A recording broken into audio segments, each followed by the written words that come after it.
Let's talk about a record. I have one picked right here. Let's get into it. The Scream, Loaded. This is the record that changed everything for the band, for the producer, and for club culture as we all know it today in England. And yes, you could say elsewhere. A few things about this. Primal Scream had done one album that was kind of 60s, hippy dippy. Second album they put out, simply titled Primal Scream. They were wearing leather pants, had grown their hair long, something was changing, they're a little more wild. And they were about to put out their third album that no one knew what it was going to sound like at the time. And this was the lead-off single. The third album was Screamadelica, and we all know what that did. But this single was the precursor. Here's the thing. Bobby had met Andrew Weatherall out in the clubs. He had asked Weatherall to work with the Scream. Weatherall said, okay. But Weatherall was just bluffing. He didn't know what he was going to do. In fact, when he mixed this record, or remixed it, I should say, this was only the second time he had done anything. His first one was for, I believe it was the Happy Mondays.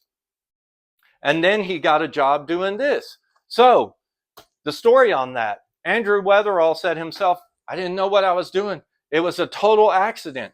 He kept the title, well, he kept the slide guitar and the bass from the original track, I'm Losing More Than I'll Ever Have, which, like I said, I think I did, was actually on the second album. But they used it for a single for the third album. But anyway, he kept the slide guitar and the bass.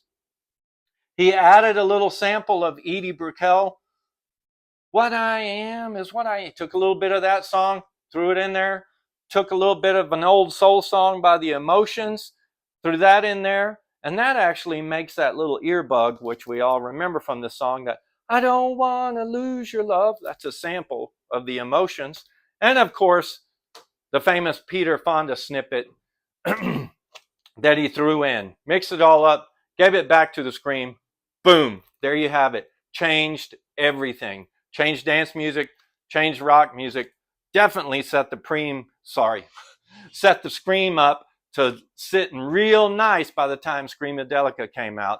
Bobby said that he thought this record was kind of more like what Joe Gibbs was doing with reggae in the 70s. If you don't know Joe Gibbs, check him out. He's one of my faves.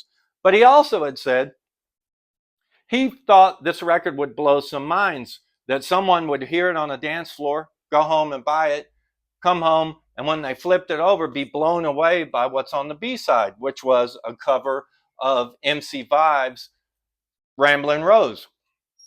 I bought this record when it came out in 1990 in Houston, Texas. I was already a Scream fan. I liked the second record. I liked how they were getting more rock. I didn't know what to expect. I knew something was up when I saw the cover, purple, a little fuzzy, kind of far out, like, oh, I've been drinking too much. I was blown away when I heard it. Thought it was great. When I flipped it over, just like Bobby said, blew me away even more. And guess what, Mr. Gillespie? You were right. You caused this kid in 1990 to go and check out some more MC5 records. Milestone single for both Weatherall and Primal Scream. Fantastic. Primal Scream, Loaded. Keep on rocking.